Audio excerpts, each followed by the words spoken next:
사랑하는 하나님 아버지, 저희들에게 수련회를 허락하여 주시고 정한 날 정한 시간에 시작하게 하신 하나님의 은혜 감사합니다.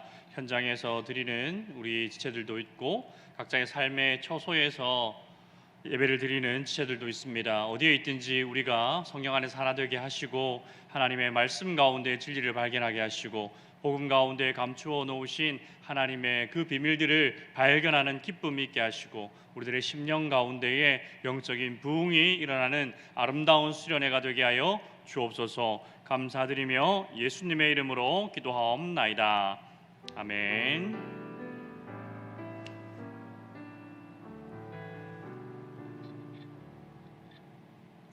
하나님 말씀 볼까요? 마태복음 24장 14절입니다.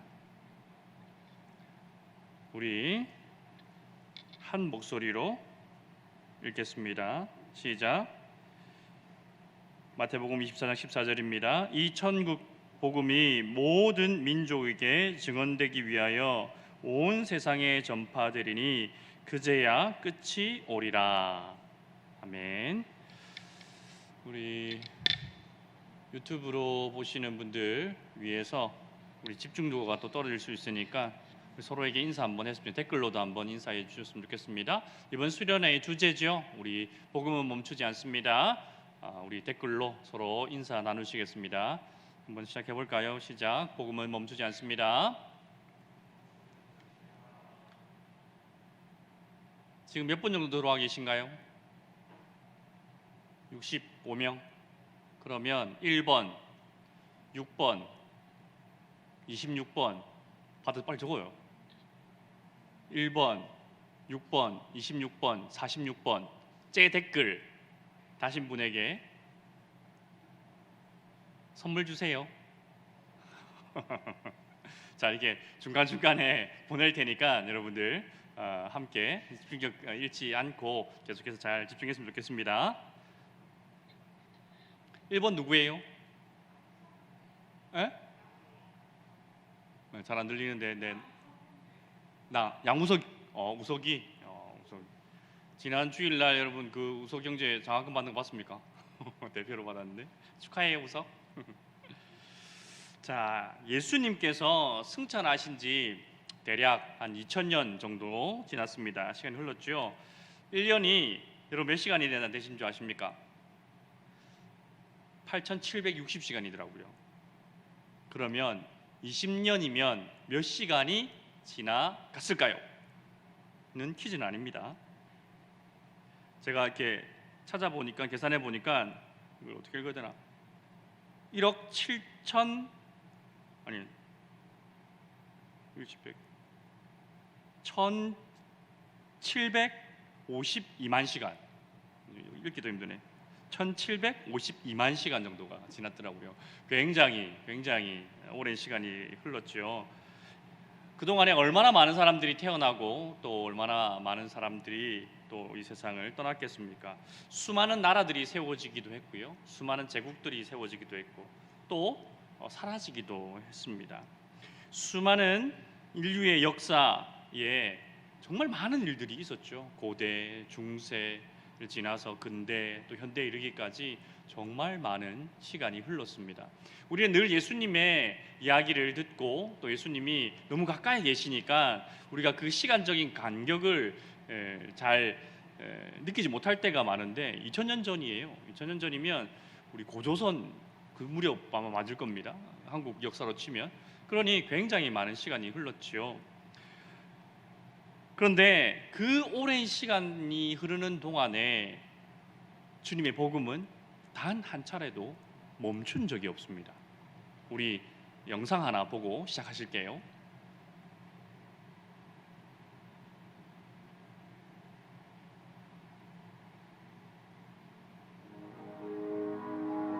자, 복음이 어떻게 전진했는지 퍼져나간지에 대한 지도입니다.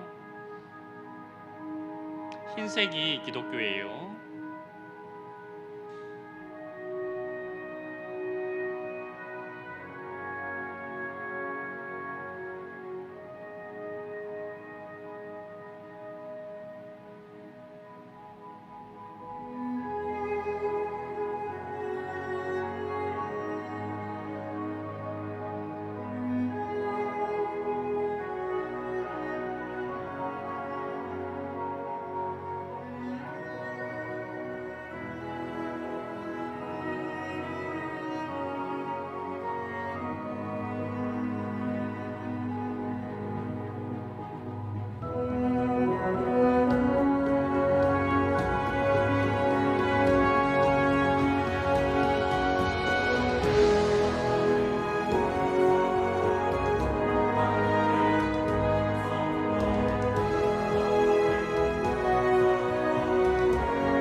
네.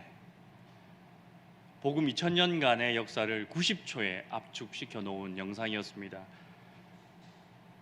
동방의 예루살렘에서부터 시작된 복음이 유럽을 거쳐서 또 저 중앙아시아로 또 다시 남아메리카, 북아메리카로 그렇게 계속해서 퍼져나가는 모습들을 우리가 영상을 통하여서 볼 수 있었습니다. 예수님께서 제자들에게 맡기신 이 복음, 한 사람이 다른 사람에게, 또 그 사람이 또 다른 사람에게, 이 교회가 저 교회로, 저 교회가 다시 다른 교회로, 이 지역에서 저 지역으로, 이 대륙에서 저 대륙으로,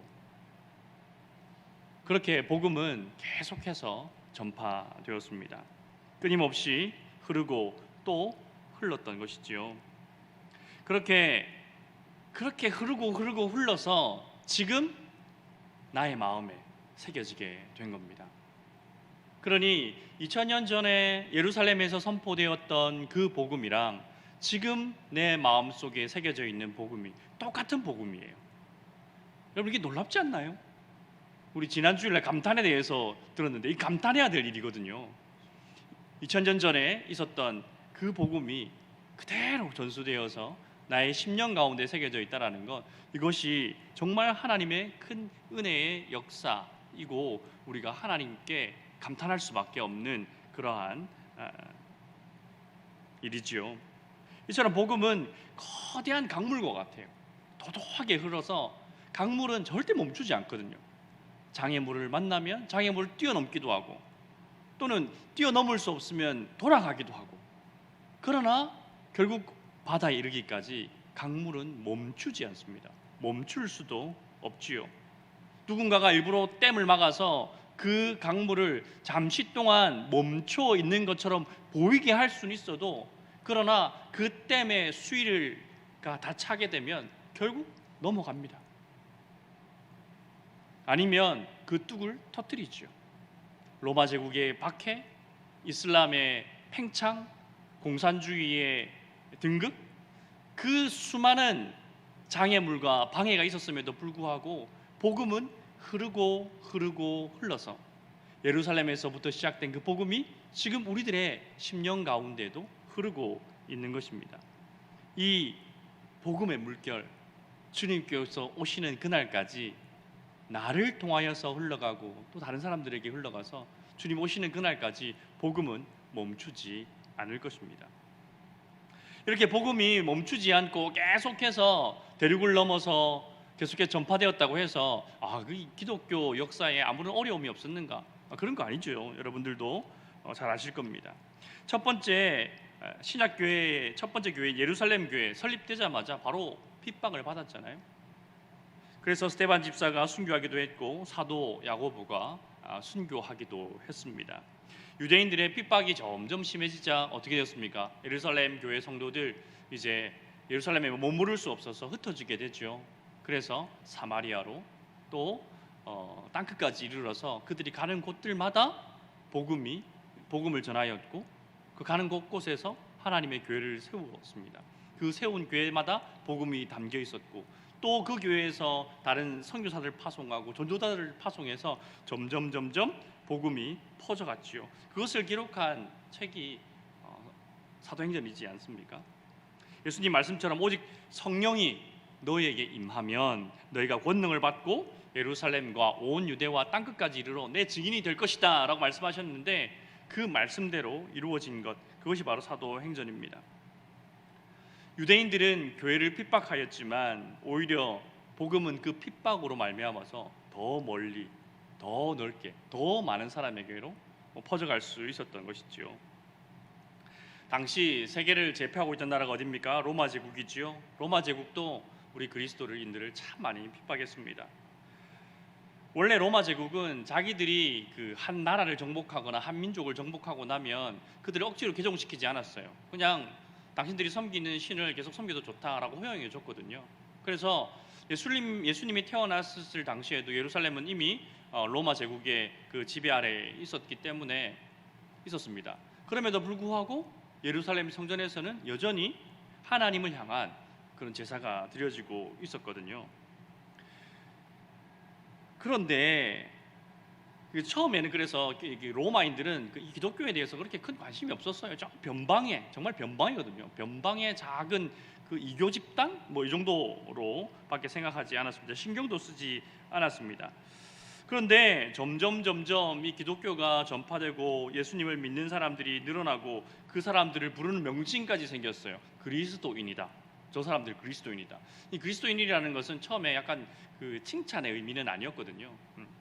그렇게 그리스도인이라는 별명이 붙여지기도 했습니다. 그 사람들 가만히 보니까 참 착해. 성품도 착하고 선행도 많이 하고 구제도 많이 하고, 그래서 이 사람들에게 피해를 주지는 않아요. 그래서 그냥 가만히 내버려 두고 있는데 점점 보니까 뭔가 자기들이랑 어울릴 수 없는 점을 발견하기 시작합니다. 무엇이겠습니까? 바로 유일신 사상이에요. 하나님 외에는 다른 신은 없다. 예수님 말고는 다른 구원이 있을 수 없다. 그래서 우리는 우상에게 절할 수 없고 우상을 섬길 수 없다. 황제도 그냥 인간일 뿐이고 우리가 숭배의 대상은 아니다 라고, 그래서 자기들과 전혀 다른 생각을 하기 시작합니다. 그리고 전도도 열심히 했으니까 위협도 됐겠죠. 그러다 보니까 사람들이 기독교에 대하여서 잘못된 소문이 돌기 시작합니다. 우리가 교회에 모이면 뭐합니까? 예배드리고, 그리고 초대교회에서는 항상 성찬식을 가졌거든요. 성찬식은 예수님의 그 살과 피를, 떡과 포도주, 빵과 포도주를 가지고 서로 먹고 마시는 거잖아요. 사람의 피를 마신다고? 살도 먹는다고?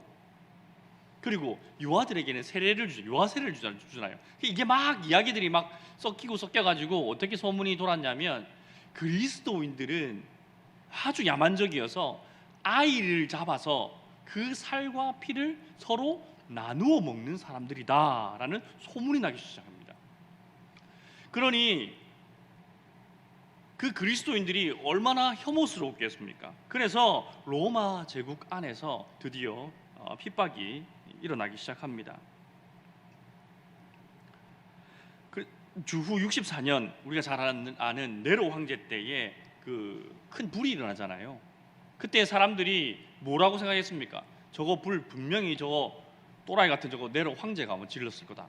저 인간이 분명히 사고 쳤을 거다라고, 그 5일 동안 지속된 큰 불에 대한 책임 때문에 그 황제에 대하여서 민심이 막 들끓었거든요. 그 네로가 불을 지르지 않았다고 해도 그렇게 큰 국가적인 재난이 일어나면 국가 지도자를 향하여서 백성들에게 분노를 표시할 수밖에 없으니까요. 그런데 네로가 그 백성들의 들끓는 분노를 누구에게로 옮깁니까? 그리스도인들에게 옮겨요. 방화의 혐의를 씌웁니다. 그리스도인들이 불을 질렀다라는 소문을 내기 시작했고, 그때 그로 말미암아서 큰 핍박이 일어납니다. 그래서 그리스도인들을 잡아다가 자기의 정원에 나무를 세우고 또 매달아서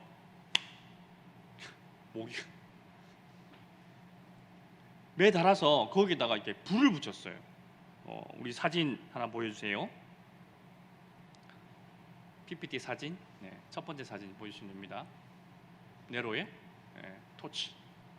저기 보시면 사람들 나무에 매달아 놓고 저기 기름을 발라서 사람을 태워주고 있습니다. 그 당시 기록에는 마치 정원에 횃불을 켜놓은 것 같았다라는 기록이 있어요. 그래서 그 기록을 따라서 후대에 저런 그림을 그렸습니다. 이렇게 그리스도인들이 로마인들로부터 핍박을 받기 시작합니다. 로마의 핍박이 점점 더 심해지니까 그들은 어쩔 수 없이 이제 어디로 숨어들기 시작합니까? 카타콤베로 숨어들기 시작하죠. 카타콤베는 로마인들이 자기의 무덤으로 쓰기 위해 파놓은 지하 무덤이에요. 그 로마의 지하는 석회석으로 되어 있어가지고, 석회석 알잖아요, 여러분. 그래서 긁으면 긁힙니다. 그래서 안에 어떤 저렇게 사진에 보는 것처럼 어떤 구조물을 만들기도 쉽고 통로를 만들 수도 있는, 그렇게 구조물을 만들기 쉬운 토양으로 되어 있었습니다. 그래서 핍박이 점점 심해지니까 그리스도인들은 저 지하 무덤 속으로 들어가기 시작했습니다. 그래서 어떤 곳은 지하 5층까지 내려가는 곳도 있다고 하고요. 어떤 카타콤베는 길이가 20km나 된다고 합니다. 그리고 미로처럼 얽혀있기 때문에 함부로 거기에 들어갔다가는 길을 잃고 거기에서 죽을 수도 있다는 공포가 있기 때문에 쉽게 그리스도인들을 잡으려고 들어가지를 못하는 거죠. 그리고 아무리 그리스도인들이 미워도 여러분 저 공동묘지 안에 지하 터널인데 그걸 들어가라 그러면 들어가고 싶겠습니까, 여러분? 안 들어가고 싶겠죠. 예. 지금은 저렇게 깨끗하게 정리가 되어 있으니까 그렇지만 저기에 뭐 사체도 있을 것이고 유골도 있을 것이고 뭔가 음산할 거 아닙니까? 그래서 로마인들이 더 이상 그들을 쫓아오지 못하도록 그리스도인들은 저렇게 지하 무덤에까지 내려가기 시작했습니다. 그리스도인들이라고 해서 저기에 머물고 싶겠습니까? 우리 지금 지하 2층에서 예배를 드리는데 굉장히 습합니다. 큰 에어컨이 2대가 돌아가는데도 여전히 좀 습해요. 그리고 들어오면 이렇게 곰팡이 냄새도 좀 나는 것 같고 뭔가 유쾌하지가 않습니다. 이렇게 잘 꾸며진 지하 공간도 들어와 있으면 그렇게 썩 내키지가 않는데 저 당시에 무슨 환기가 잘 되었겠습니까? 그리스도인들이 그 지하 무덤에서 숨어 지내는 것 결코 유쾌한 일은 아니었을 겁니다. 그러나 초대교회 로마 시대 그리스도인들은 그 복음을 지키기 위하여서 무덤도 마다하지 않았던 것이죠. 주님의 복음을 로마 지하 무덤 그 속에서도 멈추지 않고 흐르고 있었던 겁니다. 네로 황제 이후로도 기독교는 계속해서 핍박을 받게 됩니다. 도미티아누스 황제가 통치할 때에 안디옥에서 그리스도인들을 향한 큰 핍박이 있었습니다. 이때 요한계시록을 기록한 사도 요한이 유배를 당하기도 하고요. 또 사도 요한의 제자인 이그나티우스라는 교부는 로마 황제 트라이아누스가 자신을 나를 신으로 인정해라 라고 요구했습니다. 그때 이그나티우스가 이렇게 대답했다고 해요. 황제여, 저는 두 주인을 섬길 수 없습니다 라고 거부했고 결국 끌려가서 콜로세움에서 사자에게 찢겨서 순교를 당하기도 했습니다. 전승에 의하면 그는 죽기 전에 이렇게 기도했다고 합니다. 사진 보여주세요. 이그나티우스의 기도입니다. 저는 이제야 비로소 예수님의 제자가 되기 시작합니다. 보이는 것이든 보이지 않는 것이든 어떤 것이든지 예수 그리스도에게로 가는 나의 길을 방해하지 마십시오. 불이여 오소서, 십자가여 오소서.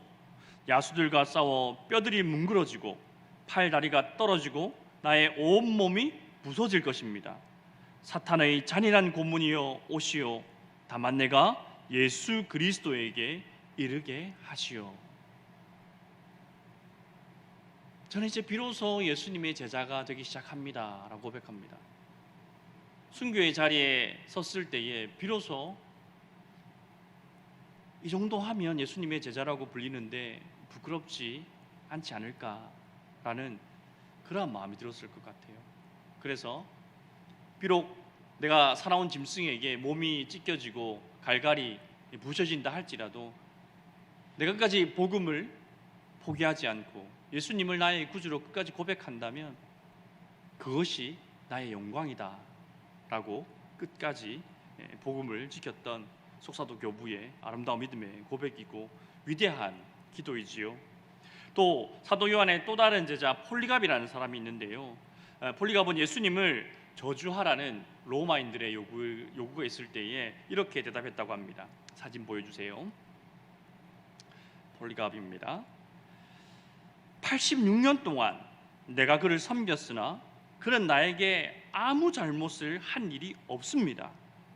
그런데 어떻게 나를 통치하시는 왕이시자 나를 구원하신 예수님을 저주할 수 있겠습니까? 저주하면 그만이고 안 하면 어쩔 수 없는 그런 상황 아니잖아요. 저주하지 않으면 죽는 상황입니다.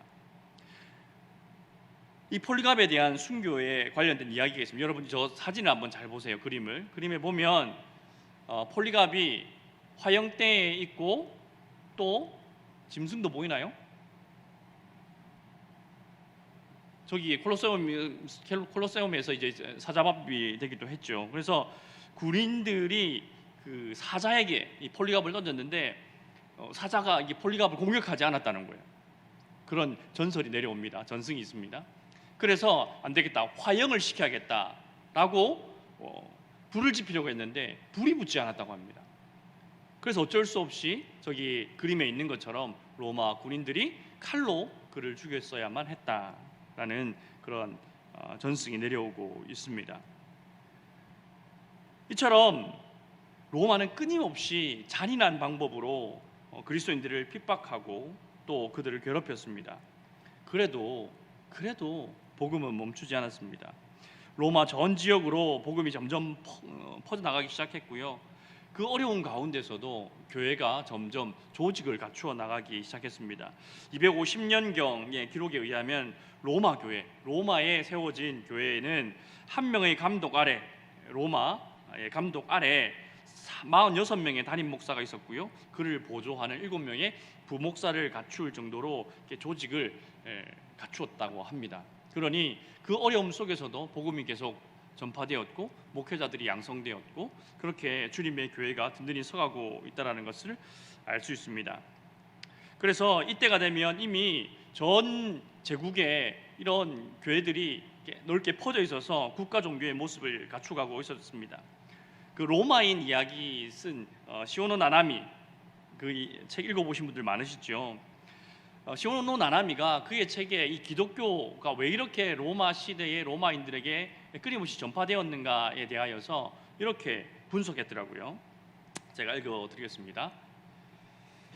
기독교의 신은 인간에게 살아갈 길을 지시하는 것이다. 반면에 로마의 신들은 살아갈 길을 스스로 찾아내는 인간을 옆에서 도와주는 존재다.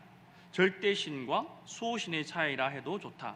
하지만 이 차이가 자신의 생활 방식에 대한 확신을 잃어가고 있는 시대에 태어난 사람에게는 커다란 의미를 갖게 되었다. 이게 무슨 말이냐면 로마가 늘 평화로웠던 게 아니거든요. 끊임없이 정복 전쟁을 하고 이 팍스 로마 나라는 제국을 이렇게 탄탄하게 경영될 수도 있었지만 여러 이민족들을 또 정복하다 보니까 반란도 자주 일어나고 또 내부 정치도 복잡해지고 그래서 백성들의 살기가 굉장히 힘든 시절들이 참 많았습니다. 그럴 때마다 위로자가 필요한 거예요. 기댈 때가 필요한 거죠.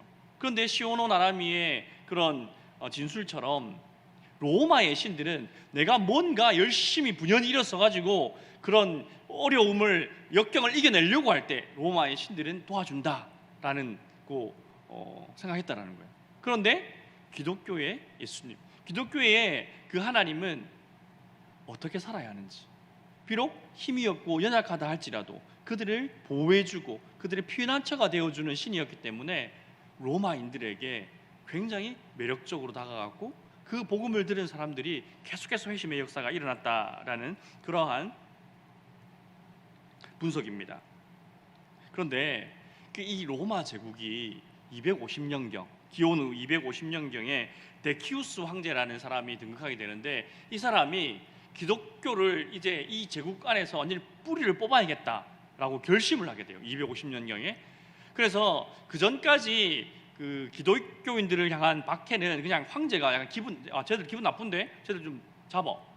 저기 감독이 좀 이렇게 마음에 안 드는데 저기 싹 잡아와. 이 정도 수준이었거든요. 또는 폭도들이 그리스도인들을 향하여서 그런 폭력을 행사하는 그 정도였는데 이제 250년경부터 한 60년 동안 데키우스 황제를 시작해서 한 3명 정도의 황제들이 이 국가가 정책적으로 기독교를 박해하기 시작합니다. 그래서 기독교를 말살하는 정책을 펼치는데요. 그래서 데키우스 황제가 이런 칙령을 선포합니다. 누구나 국가가 승인한 신들에게 제사를 드렸다라는 확인증을 지니고 다녀야 한다. 어이, 일로 와봐. 너 어떤 신에게 제사를 드렸는지 확인증 줘봐. 그래서 로마의 신이 아닌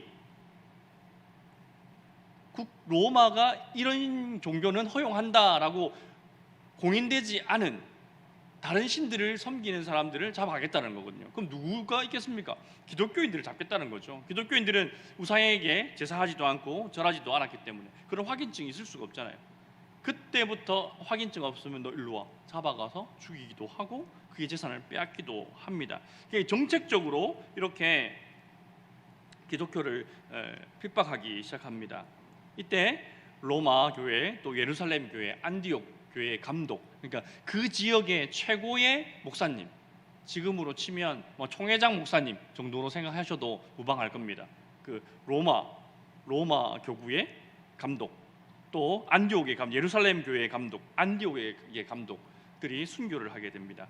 그를 뒤이어서 디아클레티니아스라는 이름도 어렵네요. 디아클레티아누스 황제는 5가지나 되는 박해 칙령을 선포합니다. 그 PPT 있을까요? 네, 만들었나? 그 다음 거 한번. 아니네요. 꺼주세요. 5가지 칙령이 뭐냐면 모든 교회를 파괴하라. 첫 번째 칙령. 두 번째, 모든 성경과 전례와 성스러운 그릇들은 몰수하라. 세 번째, 모든 예배를 금지시키라. 네 번째, 모든 성직자를 체포하라. 다섯 번째, 신들에게 제물로 기독교인들을 신들에게 제물로 바치거나 죽이라라는 5가지 칙령을 선포합니다. 황제가 선포했으니까 이건 법인 거예요. 그래서 기독교인들을 만나면 그의 재산을 마음대로 빼앗아도 되고 그의 생명을 마음대로 뺏어도 국가가 전혀 개입하지 않는 거죠. 오히려 장려하는 거죠. 너 잘했다, 너 잘했어. 이렇게 해주는 정책을 펼쳤습니다. 이렇게 250년경부터 한 60년 동안 대박해의 시간들이 일어납니다. 그때 정말 교회가 큰 어려움을 겪게 되었죠. 그런데 이렇게 제국의 박해가 점점 깊어지면 깊어질수록 하나님께서는 그 박해를 또 그 시련을 이겨낼 수 있는 새로운 역사를 준비하고 계셨습니다. 이 당시 로마는 4개 지역으로, 정치가 워낙 복잡하고 뭐 반란도 자주 일어나고 그래가지고 그 지역을 동로마, 서로마 나누어서 동로마의 황제 1명, 그 밑에 부황제 1명, 서로마의 황제 1명, 부황제 1명, 그래서 총 4명의 황제가 다스리는 그 사두 정치의 정치 제도를 가지고 있었어요. 그러니까 뭐 잘 될 리가 없지 않습니까? 처음에야 잘 됐다 하더라도 황제가 2명에 부황제가 2명, 황제가 총 4명이 시절이니까 이게 잘해야 본전이겠죠. 정말 잘 돼야 평화로울 거고, 한 사람이라도 딴 마음을 품으면 당장 전쟁이 일어날 수밖에 없는 그러한 정치적인 상황이었습니다. 그때 그 당시에 콘스탄티누스라는 부황제가 있었습니다. 지금 유럽인 갈리아 지역을 다스리던 부황제였는데요. 그때 그의 경쟁자였던 막센티우스가 로마로 진격해서 그 로마를 점령하게 됩니다. 그래서 콘스탄티누스가 내가 서로마 지역의 유일한 황제가 되어야겠다라고 생각하고 이제 군대를, 저기 유럽 쪽에 있는 군대를 일으켜서 알프산을 넘어서 이제 이탈리아로, 로마로 진격해 나가려고 작정을 합니다. 근데 군사력이 비교가 안 돼요. 군사력이 비교가 되지 않고 콘스탄티누스가 굉장히 열세였습니다. 그래서 갈리아 지역에서는 용맹을 떨쳤던 장수였고 부황제였지만, 그러나 그 로마 지역에 진을 치고 있는 그 막센티우스와의 결전은 굉장히 어려운 일들이었죠. 그래서 그 황제의 군대와 결전을 앞둔 날 밤에 콘스탄티누스가 꿈을 꿉니다. PPT 보여주세요. 네, 요거 맞습니다. 네, 콘스탄티누스의 십자가를 라바룸이라는 모양인데, 저기 우리가 보기엔 P자처럼 생겼잖아요. 저게 이렇게 헬라어로 로거든요. 로. 그 X는 크시이고, 그러니까 크리스토스의 약자인 거예요. 2개를 갖다가 그 앞에 첫 2글자를 이제 합쳐놓은 게 저게 라바룸이라는 표시입니다. 콘스탄티누스가 꿈에 저 표시를 가지고 있으면 이 표시로 이게 될 것이다라는 꿈인지 환상인지 모르겠습니다만은, 그렇게 환상을 보고 깨어나서 모든 병사들 방패에다가 저 라바룸 저 표시를 하게 합니다. 그리고 그 표시를 가지고 황제와 전쟁을 하게 되는데 어떻게 됐겠습니까? 이겼죠. 밀비우스 다리 전투라는 곳에서 312년의 전투를 승리를 하고 그가 서로마 제국의 황제가 됩니다. 콘스탄티누스가 왜 중요하냐면 콘스탄티누스가 이제 서로마 지역의 황제가 되었을 때 그 다음에 이듬해 313년에 기독교에 있어서 아주 중요한 사건이 일어납니다. 서로마, 동로마 황제가 각각 있었는데 서로마 황제인 콘스탄티누스와 동로마 황제인 이름 모르겠습니다. 그 두 사람이 서로 협약을 맺어서 밀라노 칙령이라는 것을 선포합니다. 313년에 밀라노 칙령. 듣고 이게 아마 세계사 시간에 들어봤던 기억이 날 겁니다. 이게 왜 중요하냐면 이 칙령이 어떤 내용이냐면 기독교를 공인하는 거예요. 공인. 이전까지 기독교는 이교였어요. 이교. 그래서 기독교 로마에서는 믿어서는 안 되는 신이에요. 그러니까 마음대로 박해도 되고 마음대로 재산을 빼앗아도 되고 그 사람들 죽여둘 수도 됐었거든요. 그런데 이 밀라노 칙령을 선포함으로써 더 이상 기독교가 핍박의 대상이 아니라 나라로부터 공인을 받게 됩니다. 그 내용은 다음과 같아요. 제가 한번 읽어드릴게요. 기독교를 다른 종교와 같이 인정한다. 로마의 모든 사람에게 신앙의 자유를 허용하며 기독교인에게 교회를 조직할 법적인 권리를 보장한다. 또 기독교 탄압 시대에 몰수한 교회 재산을 반환하고 국가가 충분한 배상을 한다. 이러한 밀라노 칙령을 선포하게 됩니다.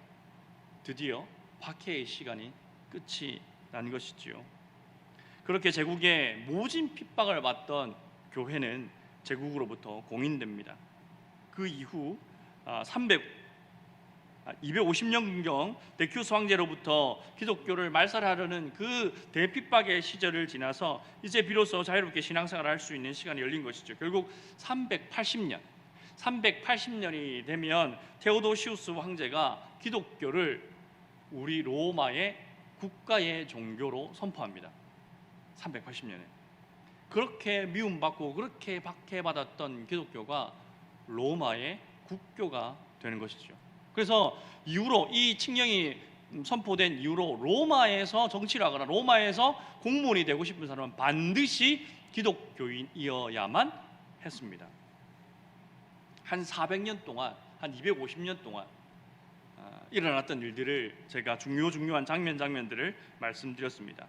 로마는 예수님을 핍박했어요. 하지만 예수님은 로마를 사용하셨습니다. 로마는 가는 곳곳마다 뭘 건설했어요? 자, 댓글 퀴즈 한번 받아가 봅니다.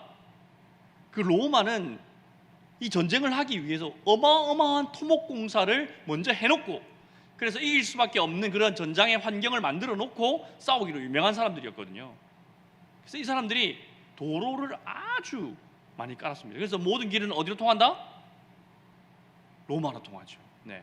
자, 퀴즈 나갑니다. 이 길을 뭐라 할까요? 라틴어로.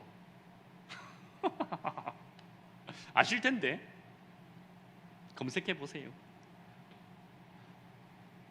답 올라오면 현장에서 있으신 분들, 이게 시차가 있기 때문에 현장에서 한 명, 온라인에서 한 명, 2명 선물 드리세요. 올라왔나요, 답? 정답은 길이 뭡니까?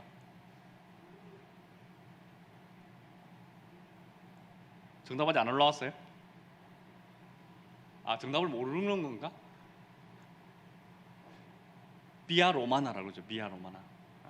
로마에 있는 길, 이런 뜻입니다. 그래서 그 전 지역으로 도로를 쫙 깔았던 거예요.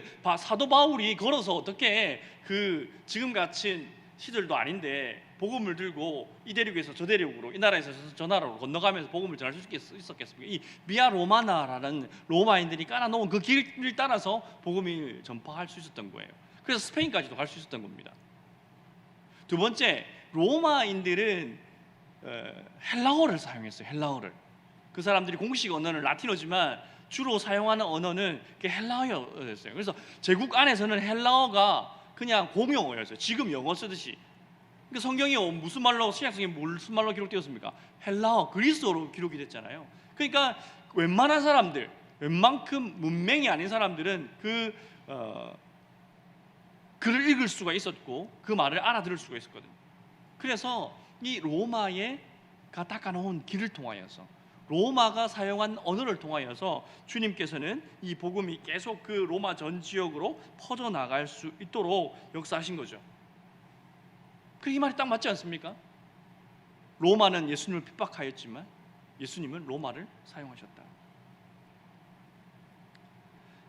그렇게 그 하나님의 그 복음의 역사는 구비들마다 하나님의 기가 막힌 섭리와 기가 막힌 계획 속에서 그렇게 계속해서 전파되었고 지금 우리에게까지 이르렀습니다. 지금까지 우리가 살펴본 대로 고대 교회의 핍박뿐만 아니라 또 기독교 핍박의 역사는 뭐 수도 없이 많죠. 그럼에도 복음이 단 한순간도 멈추지 않았습니다. 오늘 온 세계가 코로나로 고통받고 있는 이 팬데믹 시대에도 복음은 여전히 전하여지고 있습니다. 새 가족이 하나도 안 올 것 같죠? 옵니다. 와요. 되게 신기해요. 믿던 사람들도 교회를 떠나는 이 시절인데 이 시국에 예수님 믿어보겠다고 새롭게 등록하는 사람들이 있었습니다. 예전만큼 뭐 한 달에 뭐 20명, 30명, 50명씩 몰려오지는 않지만 그러나 끊임없이 내가 예수님을 믿겠습니다 라고 고백하는 이들은 끊이지 않고 있습니다.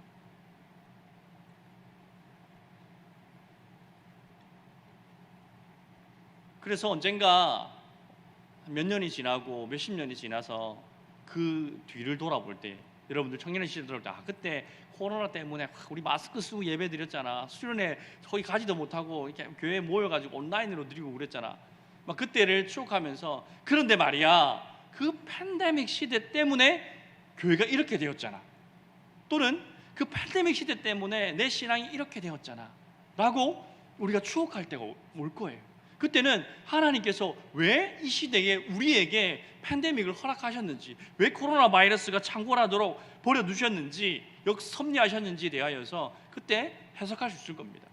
지금은 이것 때문에 복음에 막히는 것 같고 그래서 내 신앙이 점점 후퇴하는 것만 같지만, 그러나 시간이 지나서 뒤를 돌아볼 때에 이것 또한 하나님의 기가 막힌 역사예요.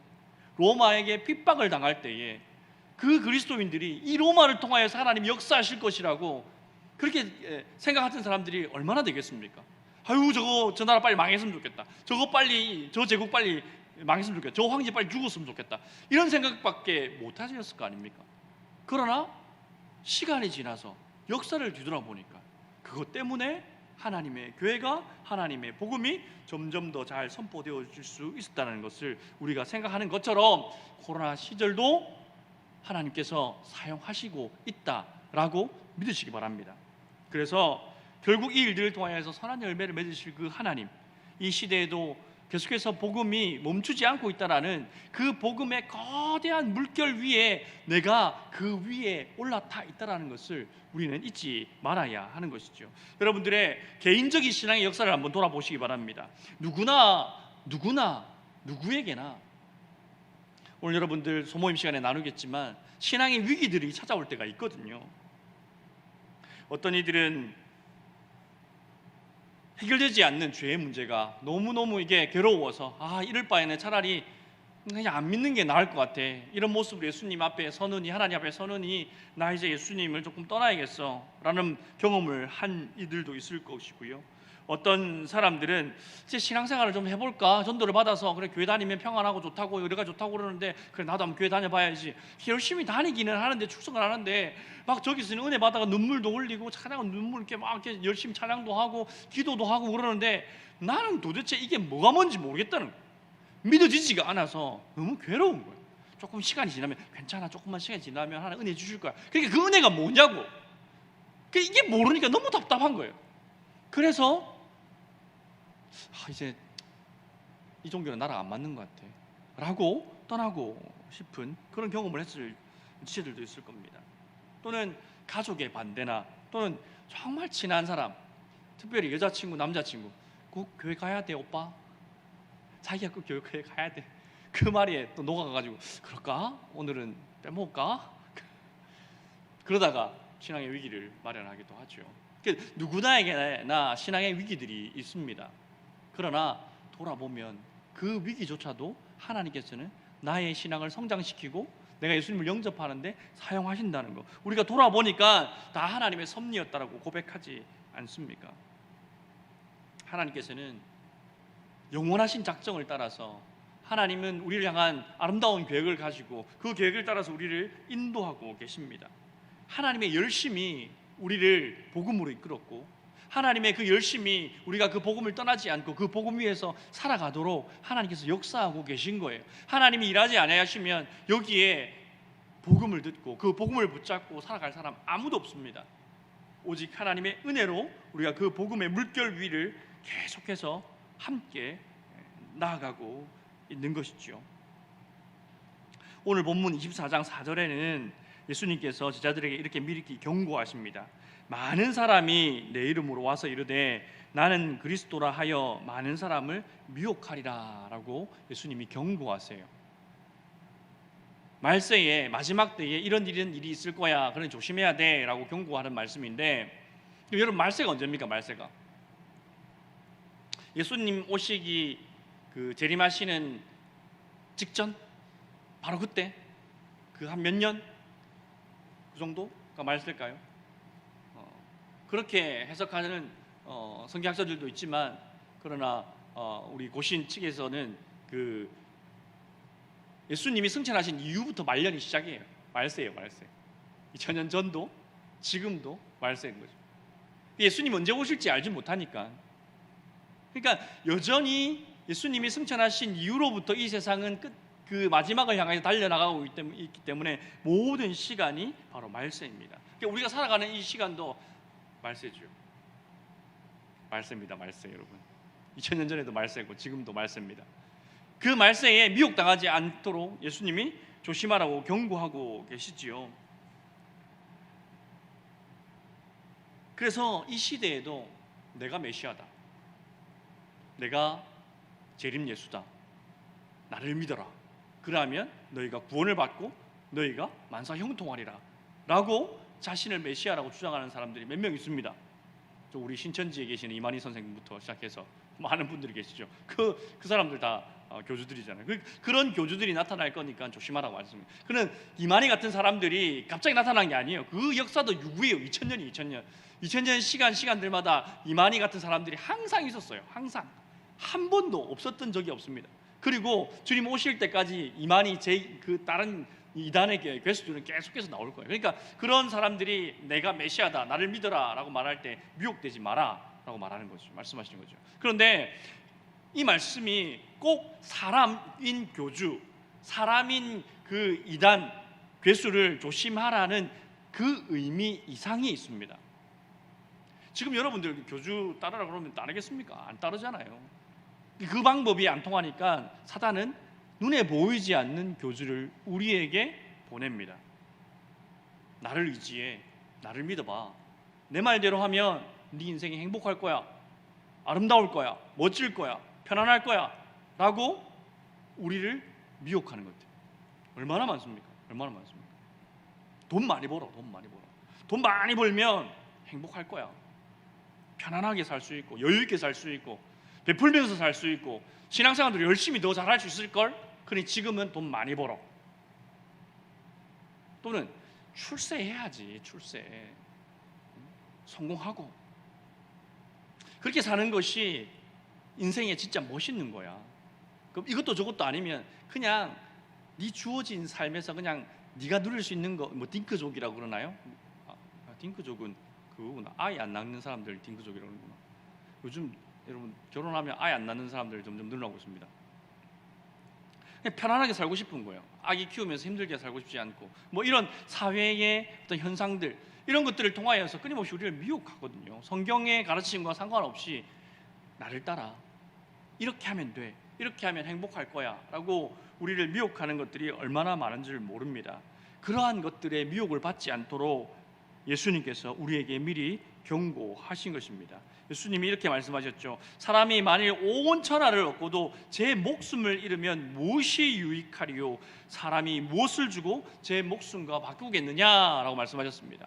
우리 로마 고대 교회의 역사를 살펴보면서 수많은 순교자들, 짐승의 밥이 되기도 하고 화형을 당하기도 하고 재산을 빼앗기고 가족들이 죽임을 당하는 그런 억울한 일을 당하면서도 야, 예수를 부인하기만 하면 내가 너를 살려줄 거야, 그리고 너에게 한 자리 줄 수도 있어, 너 머리 좋잖아, 똑똑하잖아, 관리로 임명할 수도 있어, 부인해봐 살려줄게. 그럼에도 불구하고 그 사람들이 끝까지 복음을 지킨 이유가 뭐겠습니까? 생명을 얻기 위함이었죠. 생명을 얻기 위해서. 내가 비록 당신 황제를 향하여서 당신은 인간이 아니라 신입니다 라고 내가 선포해서 내가 당신으로부터 이 세상의 부귀와 영화를 누린다 한들 그것이 몇 년이나 가겠습니까? 그러나 이 세상을 떠나고 영원한 삶이 있는데 그 영원한 삶에서 내가 예수 그리스도와 함께 영생을 누리는 것보다 이 땅에서 잠깐 편안함과 안식을 누리는 것, 그것과 비교할 수 없습니다. 그래서 그들은 끝까지 믿음을 지키고 그렇게 순교를 당하면서도 믿음을 지킨 것 아니겠습니까?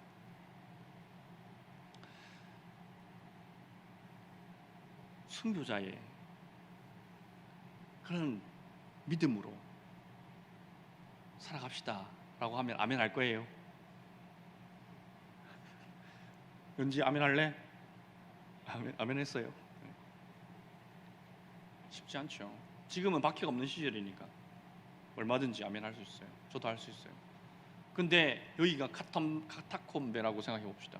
위에 잘못해서 올라가서 로마 군인들한테 잡히면 목에 칼이 들어와요. 그 시대는 정말 장담할 수 없는 거죠. 순교자의 삶을 살아갑시다 라고까지 여러분들에게 제가 권면 못 드리겠어요. 그런데 여러분, 조금만 우리 마음 사로잡고 있는 거 있잖아요. 거기에서 조금만 덜어냅시다. 돈 많이 벌어야 돼요. 돈 많이 버세요. 괜찮아요. 돈 많이. 그런데 그 돈 벌려고 신경 쓰는 거 조금만 덜어내가지고 조금만 떼내가지고 그것 떼서 복음에 예수님께 여러분들의 성공을 위하여서 투자하고 그렇게 애쓰고 고민하고 노력하는 거, 그것들 아예 하지 말라는 거 말 안 드리겠습니다. 그 노력들 중에서 조금만 떼서 복음 앞 하나님께, 예수님께 이렇게 살면 되게 행복할 것 같은데 라고 생각했던 것들 중에 그걸 얻기 위해 노력하는 그것들 중에 조금만 더 떼가지고 예수님께. 순교자의 삶이 하루아침에 이루어지는 게 아니거든요. 그렇게 조금씩 내 시간에 조금, 내 체력에 조금, 나의 열정에 조금 이렇게 조금씩 덜어내서 예수님을 위해서, 복음을 위해서 점점 쌓아가자. 저는 이렇게 여러분들에게 권면드리고 싶어요. 지금 당장 여러분들 하는 일 다 내팽개치고 저 아프리카로, 저 오지로 우리 선교를 나갑시다, 선교사로 헌신하실 분 동현아 선교사 어때? 라고 말씀 못 드리겠어요. 그러나 지금 내 삶에 있어서 내가 하나님께, 예수님께 떼어드릴 수 있는 것이 무엇인지 한번 고민해 보자는 거예요. 내가 24시간 동안 생각하고 투자하고 내 자원들을 어디에다 분배하는지 한번 생각해 보세요. 내 체력, 내 시간, 내 돈, 나의 관계, 내 자원을 어디다 집중하고 있어요. 그 집중하고 있는 것에서 조금만 덜어내보세요. 조금만 덜어내가지고 예수님을 위해서, 복음을 위해서.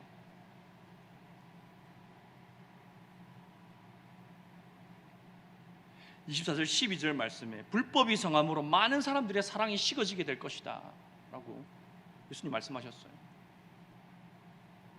사랑이 왜 식어지겠습니까? 관심이 없으니까 식어지는 거 아니겠습니까?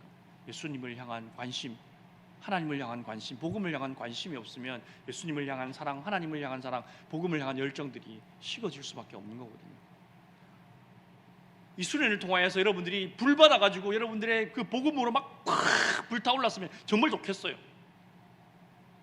근데 그렇게까지 아니다 할지라도 내 식어져 있던 마음에 한 3도만 올라갔으면 좋겠어요. 지금 식어져 있는 내 가슴이 3도만 더 올라갔으면 좋겠어요. 예수님을 향한 사랑의 그 열기가, 식어져 있는 그 사랑을 버려두면 안 돼요. 내버려두면 안 된다고요.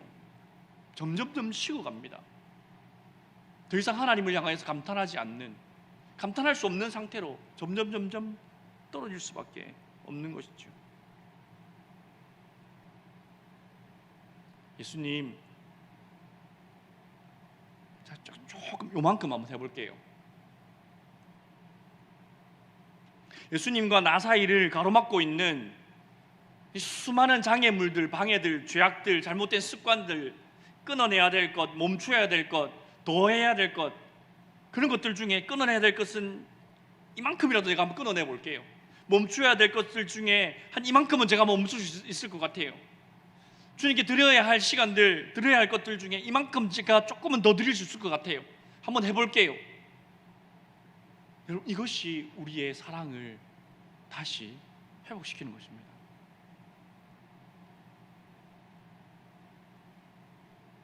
불법이 성하는 이 세상에서 우리의 마음을 다 빼앗겨 버리면 사랑이 식어져 가서 예수님도 관심 없고 복음도 관심 없고 그저 내 인생 잘 먹고 잘 사는 일에만 우리가 몰두할 수밖에 없습니다. 그런데 조금씩 덜어가지고 주님 앞에 드리는 그 작은 예물이 나중에 어떤 역사를 일으킬지, 내가 그 조금 덜어서 헌신했던 그 복음이 1000년 뒤에 어떤 결과가 일어날지 알 수 없는 거죠. 카타콤베에서 믿음을 지키려고 했던 그 초대교회, 고대교회 그리스도인들이 2000년이 지나면 저 지구 반대편에 있는 동방의 작은 나라에서 큰 부흥의 역사가 일어날 거다라는 거 상상 못했잖아요. 그리고 상상할 필요도 없었어요. 지금 내가 서 있는 이 자리에서 내가 할 수 있는 만큼 조금, 그 조금이 모이고 쌓이면 그걸 통하여서 하나님께서 큰 역사를 이루어 가시는 것입니다.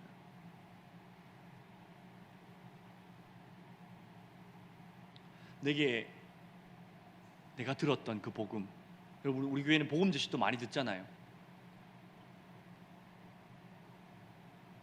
몇 번씩 들으셨고 설교 때마다 복음의 내용에 여러 가지 내용들을 지금까지 얼마나 많이 들어오셨습니까? 그 복음이 얼마나 소중한 것인지, 그 복음이 오늘 나에게 전해지기 위하여서 얼마나 많은 사람들이 피를 흘려야 했는지, 예수님의 그 희생과 고난에 대해서는 우리가 잘 알고 있지만, 그러나 하나님의 교회에, 주님의 교회의 성도들이 우리에게 복음을 전수해 주기 위하여서 그들이 치렀던 그 대가들, 그것도 우리가 생각해 봐야 되는 문제입니다.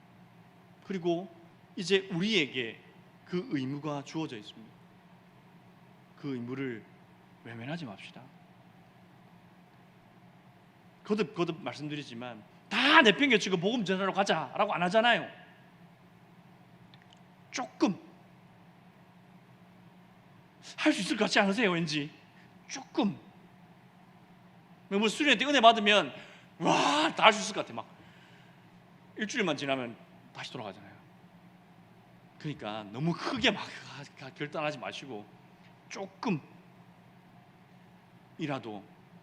주님을 위해서, 복음을 위해서, 이 멈추지 않는 복음을 위하여 내 삶을 하나님 앞에 드릴 수 있는, 그래서 계속해서 주님 오실 그날까지 복음이 흘러갈 수 있도록 주님 저를 사용해 주시옵소서. 작은 소원함이 우리들 마음 가운데 있었으면 좋겠습니다. 그것이 바로 예수님을 향한 사랑을 다시 회복시키고 하나님 앞에 감탄하고 하나님께 영광 돌릴 수 있는 그러한 삶이 되는 첫걸음이 될 것입니다. 그러니 여러분들, 우리 마음판에 새겨진 그 복음 가볍게 여기지 마시고 정말 감사히 하게 여기시면서 그 복음을 위하여서 조금 내어드릴 수 있는 여러분들 되시기를 주님의 이름으로 축원드립니다.